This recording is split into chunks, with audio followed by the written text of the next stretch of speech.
Welcome to the Quick Talk Podcast with Joshua Latimer, where we discuss business, life, family, faith, struggle, fire, pain, and ultimately winning. It's time to take massive action. Look, I can't work harder on your life or business than you do. It's ultimately all on you. You know, God created all the food the birds would ever need, but he doesn't put it in their nest. You've got to go get it. 10 out of 10 people die. So how about doing something today that actually matters while you still can? Hey everybody, Josh here with the Quick Talk Podcast. How the heck are you? Day 3 out of my 365-day journey to podcast every single day to add value to you. So here's what I want to talk about today. It's the concept of over-systemizing your business. So we've had over 250 people, don't have an exact count, I know that's really bad, in my Automate, Grow, Sell Bootcamp over the last couple seasons. And I'm talking a diverse group of people. We have several people that have multi-million-dollar businesses, lots of businesses between 500,000 up to maybe 1.2 million or something like that.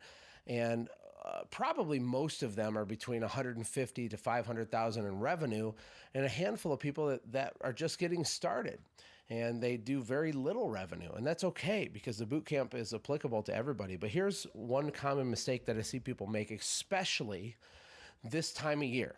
What happens is we get into our down season, and I understand not everybody has a down season right now, but the entire Midwest and a large part of the country has a down season this time of year. But nonetheless, it's still applicable to you. Is what we do is we look back at the previous year and we're exhausted, and we look at all of our shortcomings, and we watch 17 hours of teaching. Maybe they log into the boot camp and go through, dozens of videos and learn and all the documents and everything. And we start to over-systemize or to overshoot what needs to be in place in our business for the next year. And what's really ironic about it is that my perspective is smaller businesses that don't have friends and family and people in their life that have multi-million-dollar successful businesses, they look at like $1 million business as some sort of unicorn. They look at it like a impossibility or some crazy accomplishment. And I did the same thing because I came from nothing. I started in a trailer park, as you guys know, delivering pizzas, and I had a lot of self-limiting beliefs to overcome. But the reality is, and you're just going to have to take my word for this if you haven't went through this already, or if you don't have people in your life that have exposed you to this truth, is to build $1 million business does not mean that you have to be a genius.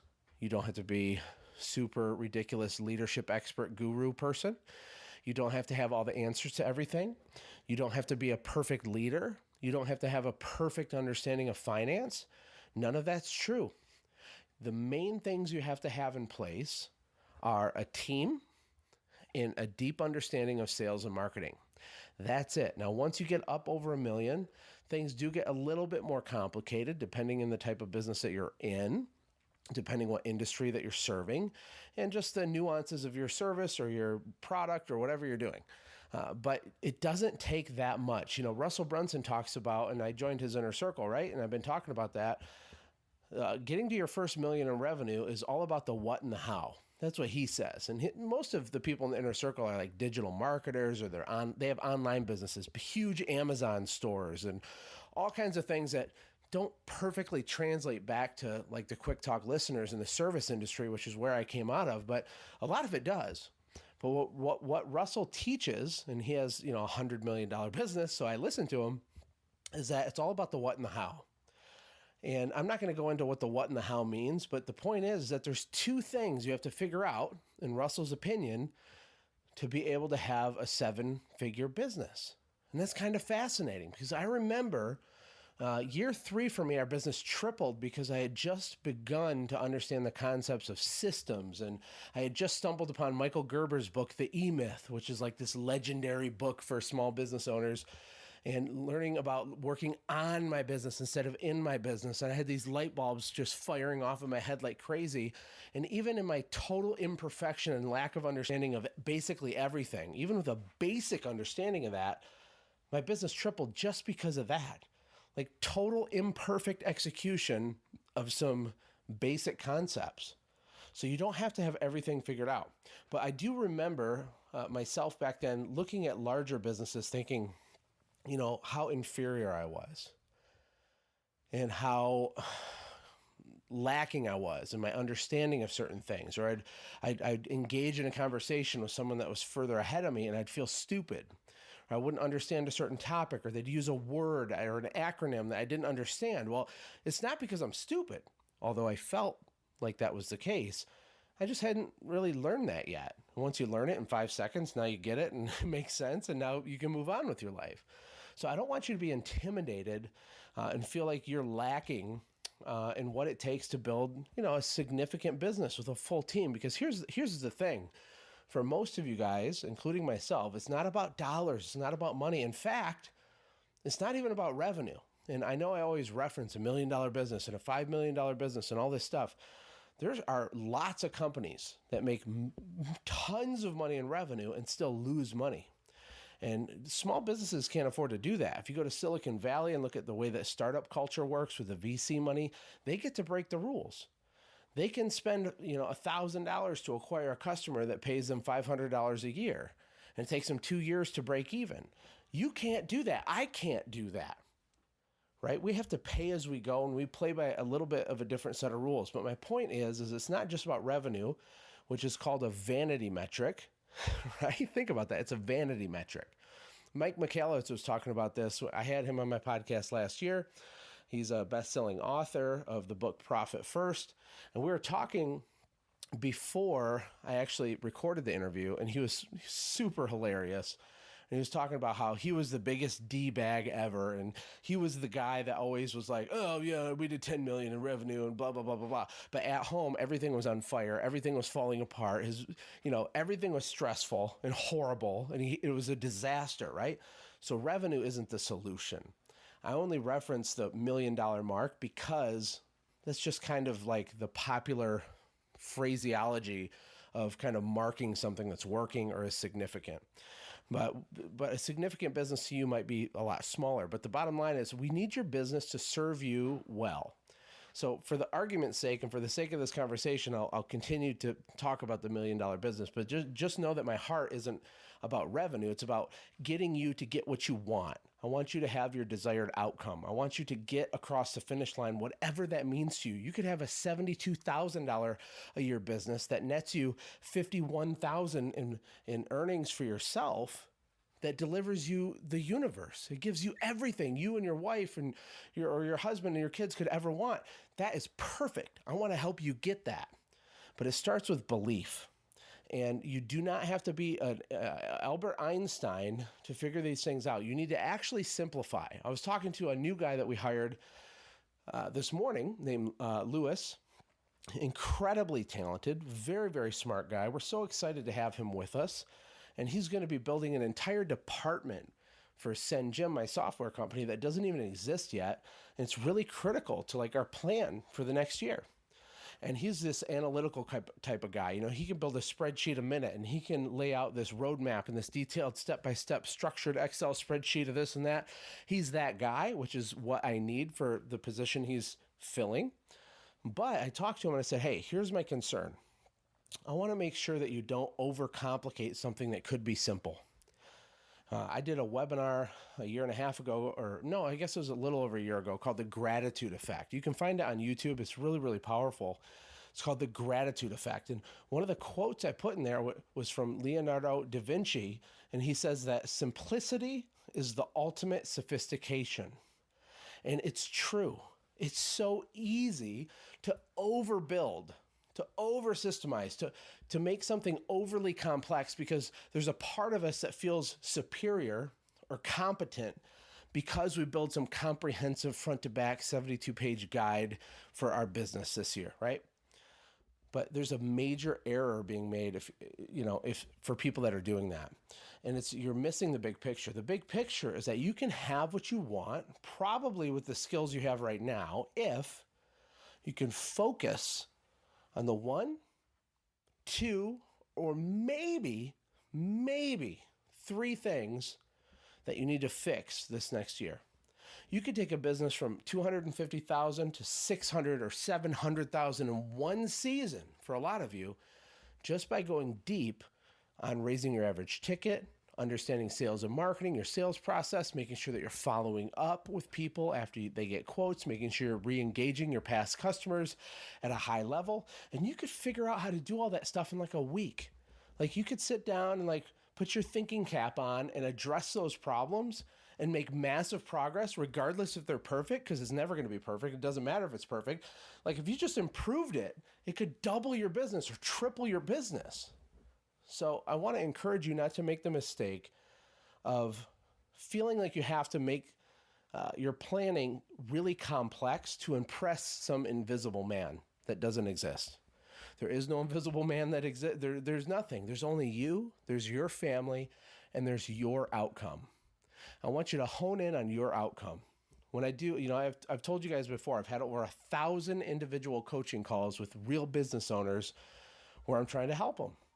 And I've learned more than they have by doing this. I've identified patterns. I can see trends. It's been the biggest asset ever for me to have had these calls. And I never, ever viewed it that way when I offered the calls a few years ago.